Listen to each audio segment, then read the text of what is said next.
Hello student, मैं सनी आप सभी का स्वागत करता हूं आप सभी के अपने चैनल इलेक्ट्रिकल रिसर्च एकेडमी के ऑनलाइन पोर्टल पे। हरियाणा के लाइनमैन की वैकेंसी आई थी, फॉर्म भरे होंगे, पेपर भी होगा, इतना तो कंफर्म है जब फॉर्म भरा गया है। तो पता होना चाहिए कि किस टाइप के क्वेश्चन पूछे जा रहे हैं, एक पूछे जाते हैं रहे पीछे प्रीवियस ईयर में, और क्वेश्चन का लेवल क्या है। जैसे तुम लोग टेक्निकल हेल्पर का पेपर दिए, DRDO का पेपर दिए, उसी अनुमान लगा के अगर तुम UPPCL TG2 का भी पेपर दे रहे हो तो तुमसे बड़ा मूर्ख कोई नहीं है, ठीक है। तो हर क्वेश्चन का प्रीवियस ईयर क्वेश्चन देखने से ये अनुमान लगता है कि सर हर क्वेश्चन का लेवल, एग्जामिनेशन लेवल अलग अलग होता है, क्वेश्चन पूछने का तरीका अलग अलग होता है, ठीक है। तो हरियाणा का भी पूछेगा तो तरीका अलग होगा। तो वो तरीका क्या है, किस लेवल के क्वेश्चन पूछे जाते हैं, आज उस तरीक़ों को हम लोग देखेंगे, ठीक है। तो सेशन पसंद है बाबू तो सेशन को लाइक, शेयर और सब्सक्राइब जरूर कर देना, ठीक है। सेशन स्टार्ट करते हैं और देखते हैं पहला क्वेश्चन क्या है कि आधुनिक आवरण सारणी में 36 पंक्तियों को क्या बोला जाता है। 36 पंक्तियाँ यानी जो ऐसे बनी होती हैं, ठीक है, और एक ऐसे बनी होती है, ठीक है। इसको पीरियड बोलते हैं, 7 पीरियड होते हैं, ठीक है। 7 पीरियड यानी 7 आवृत होते हैं। और इसको क्या बोलते हैं, कॉलम बोलते हैं, ठीक है, स्तंभ बोलते हैं। कितने स्तंभ होते हैं, तो सर ये हमारे होते हैं 18, ठीक है। तो इसको याद रखना, कौन कितने होते हैं, इसको याद रखने वाली चीज़ें पूछी जाती हैं, सही है। चलो तो सेशन स्टार्ट करते हैं और देखते हैं पहला क्वेश्चन क्या पूछा गया है, और सेशन बहुत ज़्यादा इम्पोर्टेंट है, देखना ज़रूर। पहला क्वेश्चन क्या पूछा है कि आधुनिक आवृत सारणी में 36 पंक्तियों को क्या कहा जाता है। तो सर आवृत सारणी में 36 पंक्तियों को हम लोग आवृत कहते हैं, ठीक है। क्या बोलते हैं, आवृत। और जो लंबवत होती हैं यानी जो धुआंधार होती है उसको कॉलम बोलते हैं, सही है। और जब पूरा मिला देते हैं तो इसको बोलते हैं पीरियोडिक टेबल, ठीक है, पीरियोडिक टेबल बोलते हैं, ठीक है, जिसमें सारे एलिमेंट ये सब नाम पाए जाते हैं, ऐसे बोला जाता है, ठीक है ना। चलो अगला क्वेश्चन देखते हैं। सभी दिशाओं में मोमबत्ती की तख्तियाँ का औसत मूल्य क्या कहलाता है। अच्छा, जैसे मोमबत्ती जलती है तो सब जगह क्या करता है, प्रकाश देता है, सभी दिशाओं में देता है, ठीक है। तो शक्ति को क्या कहते हैं, तो सर उसको हम कहते हैं गोलाकार कैंडल पावर का औसत मूल्य, ठीक है, जिसको क्या बोलते हैं, स्फेरिकल कैंडल पावर, ठीक है ना। याद रखना क्या बोलते हैं, स्फेरिकल यानी गोलाकार कैंडल पावर, ठीक है, याद रखना, पूछा था, ये इल्यूमिनेशन का चैप्टर का है। अगला क्वेश्चन है the illumination at any point of surface is to the cosine of the angle of illumination flux make with the normal, यानी सतह के किसी बिंदु पर रोशनी लुमिनस फ्लक्स द्वारा नॉर्मल के साथ बनाए जाने वाले कोण को कोसाइन को क्या कहा जाता है। जैसे प्रकाश हमारी गिरती तैयार है, तुमको प्रकाश कैसे गिरती है, इस प्रकार से ऐसे गिरेगी ना, यहाँ बल्ब लगा हुआ है, ठीक है। तो यहाँ से जो प्रकाश गिरी इसको क्या करते हैं, कि लंबवत खींच लेते हैं, ठीक है। तो जो ये होती है लंबवत होती है, वहाँ से जब कोज्या बनता है, क्योंकि एक क्या बनता है, पंजर बन जाता है, एक समकोण त्रिकोण बन जाता है। तो ये जो होता है कोज्या हमारी क्या होती है, समानुपाती होती है, जिसको लंबवत का कोसाइन लॉ कहते हैं। उसका फार्मूला क्या होता है, E बराबर I cos theta upon D square, यानी दूरी के वर्ग के व्युत्क्रम अनुपाती। तो किसके अनुपाती है, तो सर देख सकते हैं यहाँ पे cos थीटा यानी किसके हो गया सर जी, सर ये हमारे होते हैं समानुपाती। क्या होते हैं सर, समानुपाती होते हैं, इसको याद रखना, सही है। चलो नेक्स्ट क्वेश्चन देखते हैं। अच्छा, वह तरंग दैर्घ्य जिसका प्रकाश हमको आसानी से हमारी नंगी आंखों से देखा जा सकता है, तो उसको क्या बोलते हैं। सर हम तो ऐसे याद किए हैं सर जी, 3600 से 7600 एंगस्ट्रॉम, ठीक है, ऐसे याद किए हैं। तो ये एंगस्ट्रॉम दिया हुआ है, मगर 36 नहीं तो उसके अगल बगल देखते हैं कहाँ है, 36 नहीं तो सर जी 4000 है, 7600 नहीं तो सर जी 7000 है, तो बोल देंगे 4000 से 700 एंगस्ट्रॉम होती है। इतने अगर वेवलेंथ की अगर प्रकाश है तो हमारी आंखों से देखी जा सकती है, अन्यथा नहीं देखी जा सकती, ठीक है। चलो अगला क्वेश्चन देखते हैं। Which of the following is example of low voltage fuse, यानी निम्न में से कौन सा कम वोल्टेज फ्यूज का उदाहरण है, ठीक है। तो याद रखना जितने भी HRC होते हैं वो सभी क्या होते हैं, हाई वोल्टेज पे प्रयोग किए जाते हैं, हाई रिपेचरिंग कैपेसिटी बोलते हैं, ठीक है, उच्च विधायक क्षमता वाले फ्यूज होते हैं, ठीक है। अब इसमें अलग अलग होते हैं, जैसे कभी कभी लिक्विड भर जाता है तो तरल हो जाता है, कभी कभी कार्ट्रिज भर जाते हैं तो कारतूस बोलते हैं, ठीक है। मगर जो ड्रॉप आउट प्रकार के फ्यूज होते हैं, ड्रॉप आउट मतलब तरीके से समझे जो किटकैट फ्यूज होते हैं नॉर्मल, ठीक है, वो क्या होते हैं, बहुत कम वोल्टेज में प्रयोग किए जाते हैं, ठीक है। तो ये क्या बोलेंगे सर, अब हमारे कैसे होते हैं, ड्रॉप आउट प्रकार के फ्यूज होते हैं, ठीक है। HRC फ्यूज किससे बचाता है अधिकतर, तो सर ये शॉर्ट सर्किट से बचाता है, ठीक है। पूछता अधिकतर प्रयोग HRC फ्यूज किसके लिए किया जाता है, तो सर ये शॉर्ट सर्किट के लिए प्रयोग किया जाता है। और इसका सही आंसर क्या हो जाएगा सर, ऑप्शन नंबर डी। चलो अगला क्वेश्चन, निम्नलिखित में से कौन सा फ्यूज तत्व की विशेषता नहीं है, ठीक है। तो फ्यूज तत्व की विशेषता क्या नहीं है सर, कम मेल्टिंग पॉइंट होना चाहिए, हाँ सर ये पढ़ते हैं कि मेल्टिंग पॉइंट लो होनी चाहिए, ठीक है। ऑक्सीडेशन से प्रभावित नहीं होना चाहिए, हाँ सर सही बात है, ऑक्सीडेशन से प्रभावित नहीं होनी चाहिए, ठीक है। तो ऐसे तो विशेषता अभी तक चल रही है। कम ओमिक नुकसान होना चाहिए, हाँ सर ओमिक नुकसान भी कम होना चाहिए। मगर क्या कंडक्टिविटी कम होनी चाहिए, नहीं सर कंडक्टिविटी अधिक होनी चाहिए, ठीक है। जैसे होता क्या, देखो कंडक्टिविटी अधिक होगी तो रेसिस्टिविटी कम होगी। हमको पता है कि ये जो हमारे ये होते हैं फ्यूज का रेसिस्टेंस अधिक होना चाहिए, रेसिस्टिविटी कम होनी चाहिए, ठीक है। तो जब रेसिस्टिविटी कम होगी तो कंडक्टिविटी ऑटोमेटिकली बढ़नी चाहिए, यानी बढ़नी होनी चाहिए, ठीक है। तो सर कंडक्टिविटी अधिक होनी चाहिए, ठीक है। जब कंडक्टिविटी अधिक नहीं होगा तो मान लो फ्यूज नॉर्मल काम कर रहा है तो उसमें से धारा अधिक प्रभाव नहीं होगा तो क्या हो जाएगा, उसमें हीट बहुत ज़्यादा होगा और अपने मन का ही क्या होगा, हमेशा मेल्ट होता रहेगा, ठीक है। इसलिए कम कंडक्टिविटी होनी चाहिए। चलो अगला क्वेश्चन देखते हैं, जो कभी तक जितने भी हैं क्या बोलते हैं सुरक्षा उपकरण से अधिक सवाल पूछे गए हैं। अगला क्वेश्चन है, current rating of fuse to the operating temperature क्या होता है। हमको पता है कि करंट रेटिंग के जो करंट रेटिंग होता है फ्यूज का, वो ऑपरेटिंग तापमान के क्या होता है, व्युत्क्रमानुपाती होता है। क्यों, क्योंकि सर जैसे जैसे हमारा तापमान बढ़ता चला जाता है हमारा प्रतिरोध भी क्या होता है, बढ़ता चला जाता है। क्यों, क्योंकि सर उसमें धातु लगा होता है, कोई अर्धचालक नहीं लगा होता है, फ्यूज में धातु लगे होते हैं। तो तापमान बढ़ाओगे तो प्रतिरोध भी बढ़ता है, और प्रतिरोध बढ़ता है तो करंट अपने आप घट जाता है। इसलिए बोलेंगे सर जी व्युत्क्रमानुपाती होता है, व्युत्क्रमानुपाती होता है, समानुपाती नहीं होता है, सही है ना। चलो अगला क्वेश्चन देखते हैं क्या पूछा गया है। Which fuse act as a substitute for oil circuit breaker, यानी कौन सा फ्यूज आयरन सर्किट ब्रेकर के विकल्प के रूप में काम करता है। पहला तरल प्रकार का फ्यूज यानी liquid fuse, cartridge fuse, drop out fuse, या फिर मेटल चढ़ा हुआ तेल में डूबा फ्यूज। तो देखो ऑयल सर्किट ब्रेकर है, कोई दिक्कत नहीं है। तो मेटल क्लेड ऑयल इमर्ज मतलब तेल में डूबा हुआ जो ऑयल सर्किट ब्रेकर काम करता है, अगर वो नहीं है तो तुम चाहो तो मेटल चढ़ा हुआ तेल से डूबा फ्यूज भी प्रयोग कर सकते हो, कोई दिक्कत नहीं होगा। तो ऑप्शन नंबर बी सही हो जाएगा, सही है ना। चलो अगला क्वेश्चन देखो, magnitude relay is also called, यानी मैग्नीट्यूड रिले को या फिर एक तरीके से कहे तो परिमाण रिले को और किस नाम से जाना जाता है। तो याद रखना थर्मल रिले को नहीं, थर्मल रिले हम कहाँ प्रयोग करते हैं सर, ओवरलेड कंडीशन में, ठीक है। हाइब्रिड रिले नहीं, ये जब दो रिले की क्वालिटी को मिला देते हैं तो हाइब्रिड रिले का निर्माण होता है। रीड रिले नहीं, हम प्रयोग किसका करते हैं, इंडक्शन रिले का। तो जो मैग्नीट्यूड रिले होता है उसको इंडक्शन रिले भी कहते हैं, सही है। चलो नेक्स्ट देखते हैं क्वेश्चन, निम्न में से कौन, और ऊपर जाते हैं ना, निम्नलिखित में से कौन सा इंडक्शन टाइप रिले का उदाहरण नहीं है। इंडक्शन टाइप रिले का उदाहरण नहीं है। देखो वाट आवर मीटर रिले है, एम्पियर आवर मीटर रिले होता तो नहीं होता, ठीक है, मगर ये वाट आवर दिया है तो होता है। इंडक्शन कप रिले होता है, सैडेड पोल रिले होता है, इसमें भी AC का ही प्रयोग करते हैं इसलिए इंडक्शन टाइप रिले हो जाता है। मगर जो रिलैक्सेशन पोल रिले है ये नहीं है, ठीक है, क्योंकि इसमें DC प्रयोग होता है, ठीक है। तो रिलैक्सेशन पोल रिले जो है हमारा इंडक्शन टाइप रिले के कैटेगरी में नहीं आता है, सही है। चलो अगला क्वेश्चन देखते हैं क्या पूछा है।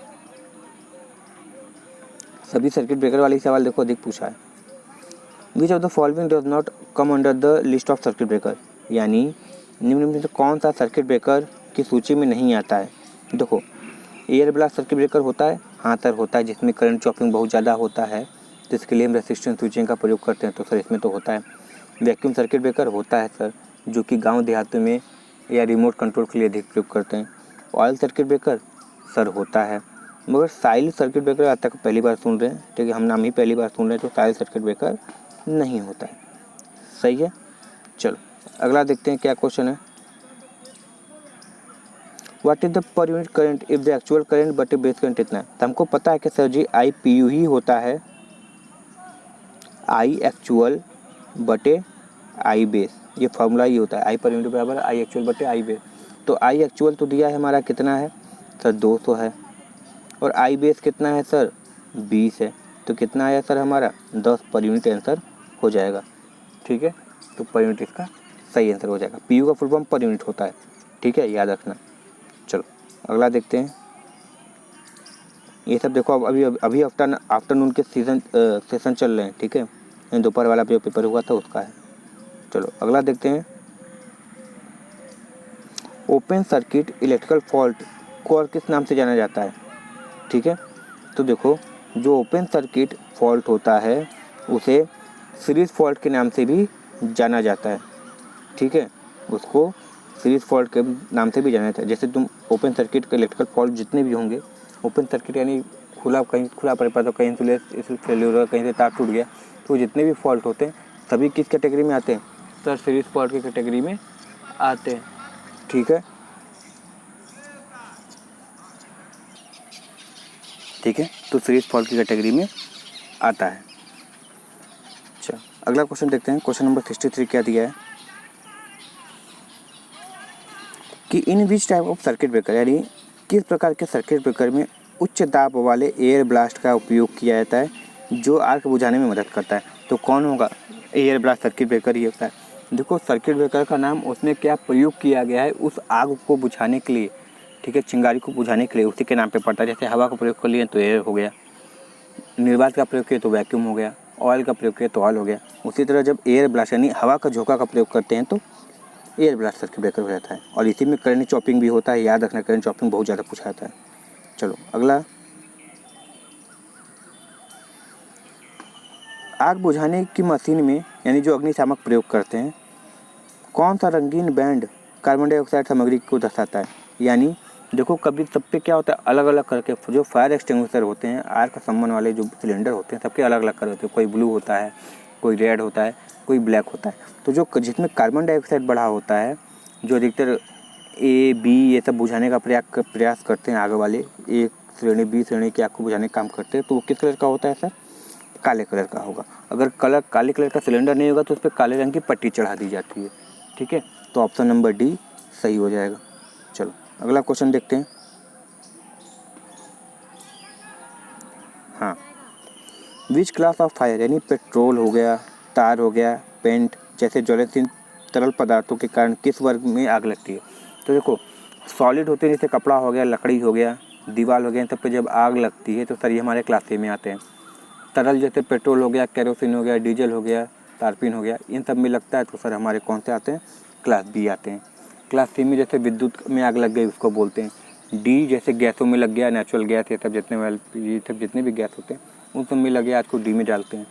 और एक होता है के वाला, जितने भी मिनरल ऑयल में जैसे खनिज तेलों में लगती है आग उसको के में रखते हैं। तो यहाँ पे वर्ग बी क्या हो जाएगा, हमारा सही आंसर हो जाएगा। चलो अगला क्वेश्चन देखते हैं। वेट केमिकल फायर एक्सटिंग्विशर में यानी जो गीले पदार्थ, जो गीले रसायन वाले होते हैं अग्निशमन में, उसमें कौन सा मुख्य तत्व होता है। तो सर जितने भी गीले अम्ल वाले अग्निशामक का प्रयोग करते हैं तो इसमें किसका प्रयोग करते हैं सर, हम पोटेशियम का प्रयोग करते हैं। ठीक है, किसका प्रयोग होता है सर, पोटेशियम। और कभी कभी इसका सिंबल पूछ लेगा तो के से दिखाना, पी से नहीं होता है। सही है, चलो अगला देखते हैं।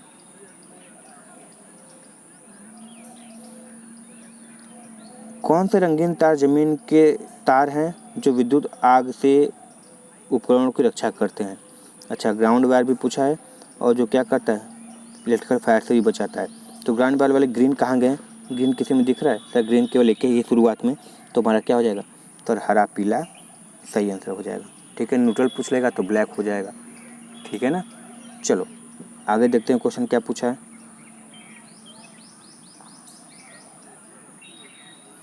निम्नलिखित में से कौन सा एक केबल में, निम्नलिखित में से कौन एक केबल में जमीन तार का सही लेबलिंग नहीं है।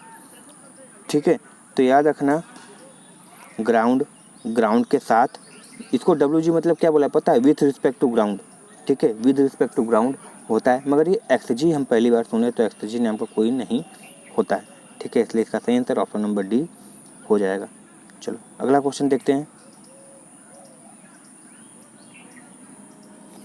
निम्नलिखित में से कौन सा विद्युत नाली ग्रीन फील्ड के नाम से भी जाना जाता है, ठीक है, निम्नलिखित में से कौन सी नाली, जिसको नाली मतलब कंड्यूट की ही बात बोल रहा है, ठीक है, तो कौन सी नाली ग्रीन फील्ड के नाम से भी जाना जाता है, तो ये कौन सा होता है हमारा सर, फ्लेक्सिबल मेटल कंड्यूट, ठीक है, जो फ्लेक्सिबल मेटल कंड्यूट होते हैं जो कि अधिकतर GI के ही बने होते हैं, ठीक है, जो मेटल कंड्यूट होते हैं वो अधिकतर GI के ही बने होते हैं, गैल्वेनाइज्ड आयरन, जो कि जिससे क्या हो, जंग उस पर न लगे, तो इसका सही आंसर क्या हो जाएगा, ऑप्शन नंबर ए सही हो जाएगा, ठीक है। चलो आगे देखते हैं। चलो ये तो सबसे सिंपल है, ये किसका सिंबल है बताओ, सिंबल देख लिए, सिंबल देख लिए, तो अब देखो अब ये किसको बताता है, सर ये बताता है अर्थ ग्राउंड को बताता है, ठीक है, अर्थ ग्राउंड हुआ है, ठीक है, जब अगर थिंक करते हैं ग्राउंड करते हैं तब की बात होती है अर्थ ग्राउंड, तो सिंबल तो आना चाहिए, पूछ लिया अर्थ ग्राउंड। चलो सिलिकॉन की वैलेंस इलेक्ट्रॉन कितनी होती है, ठीक है, तो देखो सिलिकॉन की जो वैलेंस इलेक्ट्रॉन यानी बाहरी कक्षों में इलेक्ट्रॉनों की संख्या 4 होती है। इसके वैलेंसी की बात करें संयोजकता की तो +- 4 होते हैं। इसके परमाणु क्रमांक की बात करें तो इसका परमाणु क्रमांक तो 14 होता है। तो ये सब सारी चीज़ें याद रखना, मगर इसका सही आंसर ऑप्शन नंबर ए हो जाएगा। चलो जो लेवल के हिसाब के क्वेश्चन पूछे हरियाणा के लिए जो तैयारी कर रहे हैं, जो फॉर्म भरें, वो इसको ज़रूर देखना जी। और बाबू जब ज़रूर देखोगे तो सब्सक्राइब भी ज़रूर करना बनता है ना, तो सब्सक्राइब भी कर लेना चैनल को, ठीक है ना। चलो डेली तुम लोग मतलब कि जहाँ से क्वेश्चन मिल रहा है, जो भी पेपर मिल रहा है तुम लोग के लिए ला रहे हैं, ठीक है, मुझे इसका रिस्पेक्ट करो, ठीक है ना, सब्सक्राइब जरूर कर लेना। चलो फास्फोरस को सिलिकॉन से मिलाने पर किस प्रकार के सेमीकंडक्टर तैयार होते हैं। देखो फास्फोरस हमारा क्या है सर, है हमारा पेंटावैलेंट यानी 5 संयोजी है, ठीक है। अच्छा किसी भी अर्धचालक में अगर 5 संयोजी तत्वों को मिलाते हैं यानी डोपिंग करते हैं तो हमेशा N प्रकार बनता है, और P प्रकार बनाना है तो इसमें 3 संयोजी बनाना पड़ेगा। अब 5 संयोजी मतलब फास्फोरस हो गया, नाइट्रोजन हो गया, ठीक है, आर्सेनिक हो गया, एंटीमनी हो गया, बिस्मथ हो गया, ठीक है, ये सब उसमें होते हैं। जब ट्राइवेलेट की बात करोगे तो boron, aluminium, gallium, indium, titanium ये हो जाएंगे, ठीक है, तो इसका सही आंसर बी हो जाएगा। चलो SI यूनिट ऑफ रेसिस्टिविटी क्या होता है, यानी रो की इकाई क्या होती है, ठीक है, तो रो बराबर क्या लिखते हैं हम, तो रो बराबर लिखते हैं सर R/A/L। L से एक कट जाएगा क्योंकि एरिया मीटर स्क्वायर होता है और नीचे मीटर है, तो बस मीटर बचाते हैं, आंसर क्या हो जाएगा हमारा सर, ओम मीटर सही आंसर हो जाएगा, ठीक है। चलो अगला क्वेश्चन देखते हैं।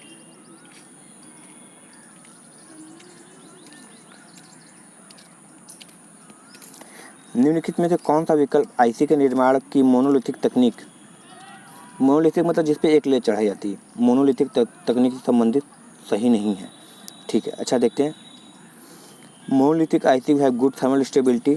हाँ देखो मोनोलिथिक IC है गुड थर्मल स्टेबिलिटी इसलिए क्योंकि जब उस पर एक लेयर चढ़ी होती है तो वो आसानी से अपनी ऊष्मा को क्या कर सकता है, बाहर विस्तृत कर सकता है, तो ये तो सही है। अब एक लेयर चढ़ी हुई तो इसमें कॉस्ट भी क्या होगा, कम होगा, तो सही बात है।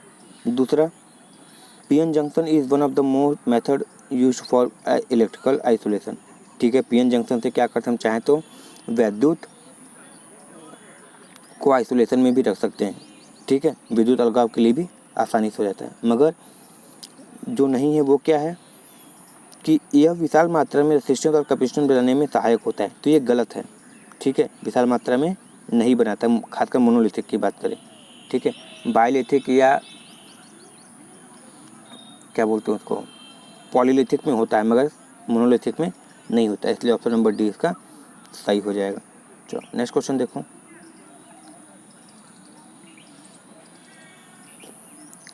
एक कौन डिजिटल IC का एग्जाम्पल है, IC की बात हो रहा है और फ्लिप फ्लॉप जो होता है हमारा IC का ही बनता है। फ्लिप फ्लॉप जो क्या करता है, केवल एक बीट को स्टोर करने का काम करता है, फ्लिप फ्लॉप केवल एक बीट को स्टोर कर सकता है। फ्लिप फ्लॉप बहुत प्रकार के होते हैं, D flip flop, S flip flop, toggle flip flop, ठीक है, ये सब सभी होते हैं फ्लॉप के प्रकार। चलो तो आपका सही नंबर क्या हो जाएगा, 20 सही हो जाएगा। अगला देखते हैं।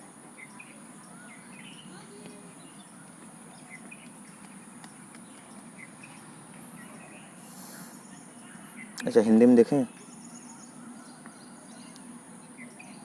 चलो।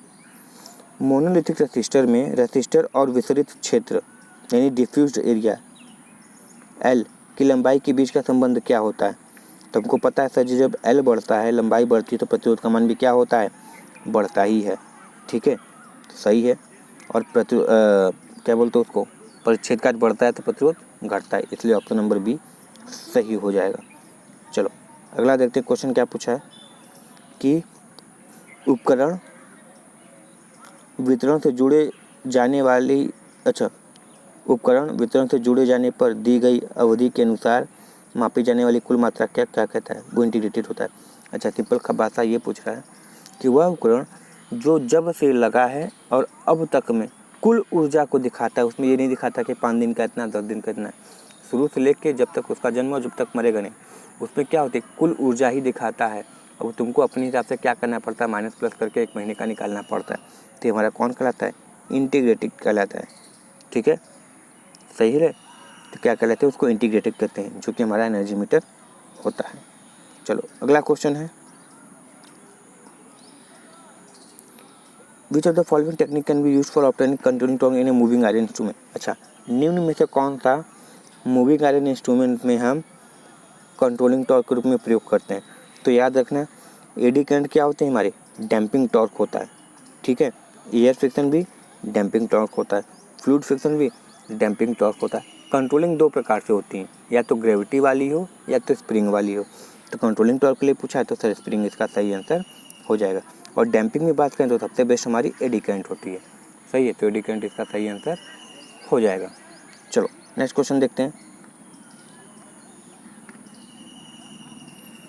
निम्नलिखित में से तक, अच्छा वही क्वेश्चन है।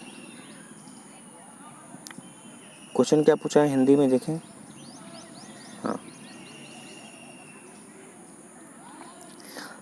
निम्नलिखित में से कौन सा विकल्प एक मेगर का उपयोग करने के उद्देश्य को दर्शाता है। अच्छा मेगर का यानी काम सिंपली क्या है ये पूछो, केवल का वोल्टेज मापने का नहीं, करंट मापने का नहीं, करंट का परिमाण मापने का नहीं, मेगर का काम केवल यही होता है कि वो इंसुलेशन मापने का काम करता है। यानी केबलों के इंसुलेशन रेजिस्टेंस मापने का काम कौन करता है, मेगर करता है। ठीक है, ये 160 आरपीएम पे चलता है। ठीक है, इसमें हैंड ड्रिवन जनरेटर लगे होते हैं, ये इंसुलेशन प्रतिरोध को माप सकता है।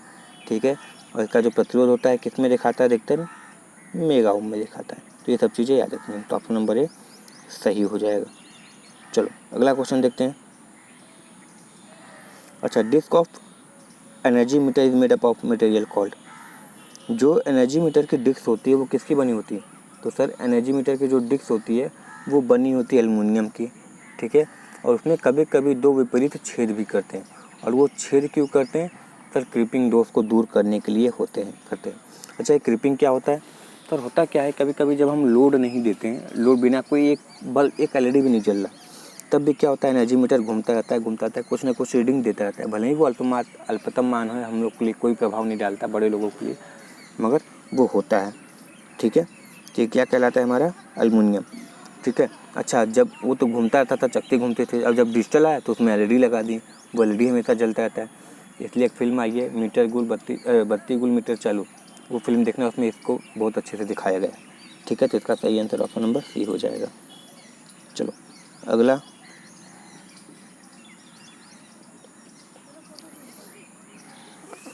एनर्जी मीटर के ड्राइविंग सिस्टम के मुख्य घटक कौन से होते हैं। कोई भी हो जिसको ड्राइविंग सिस्टम का मुख्य घटक तो वही होगा, मैग्नेट ही होगा, यानी विद्युत डालो मैग्नेट बने, क्योंकि सबसे इम्पॉर्टेंट चीज़ होता है सर, उसमें क्या करना है हमको, डिफ्लेक्शन कराना है। पहले सर सुई तो हिले या चक्की तो घूमे, और वो चक्की घूमेगा कैसे सर, जब तक उसमें मैग्नेटिक गुण नहीं आएगा तब तक घूमेगा नहीं। तो सही आंसर क्या हो जाएगा सर, इलेक्ट्रोमैग्नेट। चलो आगे देखते हैं,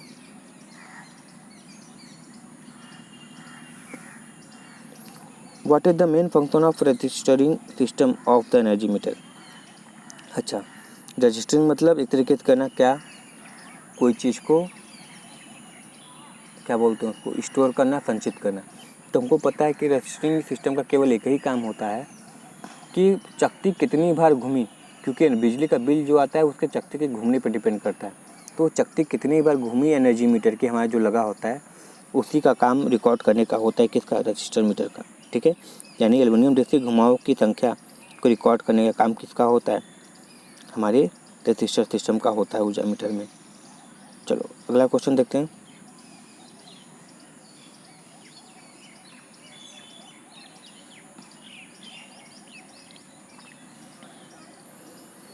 एनर्जी मीटर में प्रेशर कॉइल के मध्य से प्रभावित होने वाली धारा और सप्लाई वोल्टेज का क्या संबंध होता है।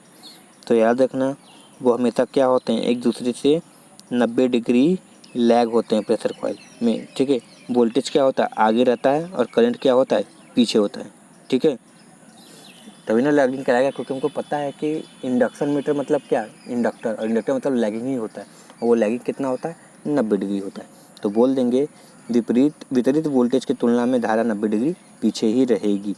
सही है, और ये किसकी कहानी, एनर्जी मीटर की कहानी है। चलो अगला क्वेश्चन है, स्टेप अप ट्रांसफार्मर का कार्य क्या है, यानी स्टेप अप ट्रांसफार्मर का उद्देश्य मेन क्या है। तो सर उद्देश्य तो यही है कि लो वोल्टेज को हाई वोल्टेज में बदले, ठीक है, या फिर उच्च करंट को निम्न करंट में बदले, या फिर पावर को बदले ही ना। कौन से पावर सर, आभासी शक्ति को बदले ना, फ्रिक्वेंसी को बदले ना, ठीक है, फ्लक्स को बदले ना।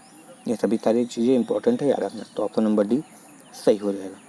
चलो अगला क्वेश्चन देखते हैं।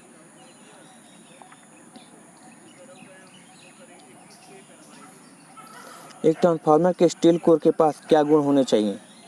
ठीक है, तो स्टील जो भी कोई अगर कोई ट्रांसफार्मर है उसका स्टील कोर है तो उसमें एक चीज़ गुण होना चाहिए कि सर उसकी जो परमेबिलिटी है वो अधिक होनी चाहिए और हिस्टैरिसीस लॉस कम होना चाहिए। यही चाहोगे ना, तो बोल देंगे सर कि भेद्यता यानी परमेबिलिटी एक तरीके से उच्च होनी चाहिए, ठीक है, और हिस्टैरिसीस लॉस कम होनी चाहिए, तब से बेस्ट होता है। इसलिए हम किसका प्रयोग करते हैं, सिलिकॉन स्टील का प्रयोग करते हैं। यानी स्टील में अगर 2 से 3% अगर हम सिलिकॉन मिला देते हैं तो वो सिलिकॉन स्टील हो जाता है, जिससे क्या होता है, हिस्टैरिसीस लॉस कम हो जाती है और परमिएबिलिटी इंक्रीज हो जाती है। ठीक है, विद्युतशीलता, चलो, जिससे फ्लक्स आसानी से एक जगह से दूसरी जगह प्रभावित हो सकता है। अगला क्वेश्चन है,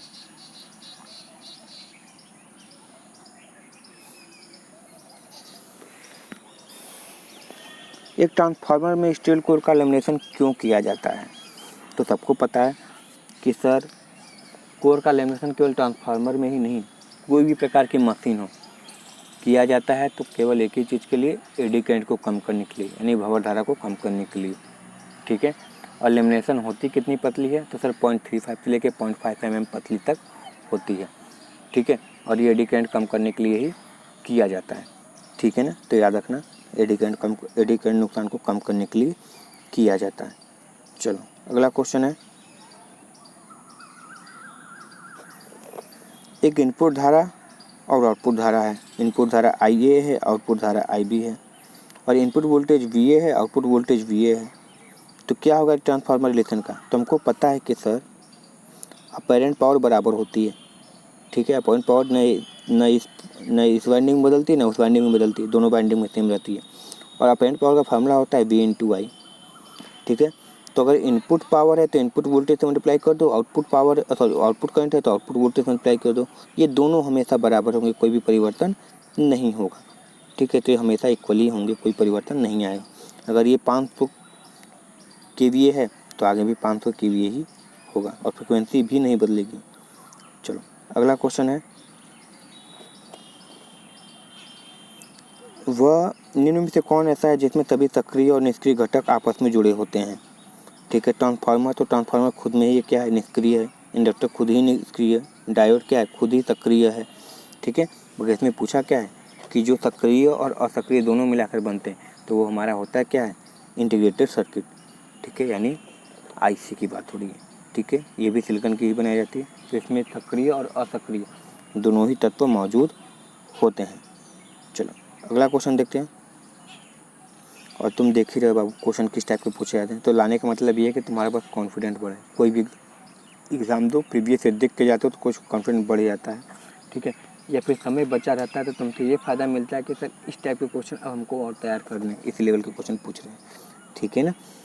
चलो, तो सेशन को लाइक शेयर और सब्सक्राइब जरूर कर देना जी। बार बार बोलते हैं मगर सब्सक्राइब करते नहीं, मतलब 15-20 दिन हो गया, 25 दिन, 15-16 सब्सक्राइबर बस बढ़े हैं, ठीक है। 15-16 भी ज़्यादा ही बोल दिए, ठीक है। और लाइक के मात्र पे 2-2 3-3 दिन हो जा रहा है, बस 6 व्यू 7 व्यू यही आता है, ठीक है ना। तो सब्सक्राइब कर लिया करो।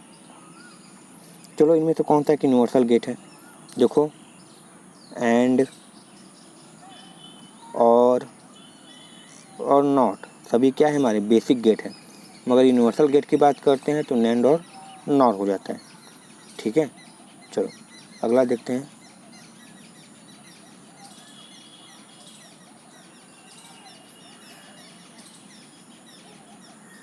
जेनर डायोड को और किस नाम से जाना जाता है, तो सर जेनर डायोड को हम वोल्टेज रेगुलेटर डायोड के नाम से भी जानते हैं, ठीक है।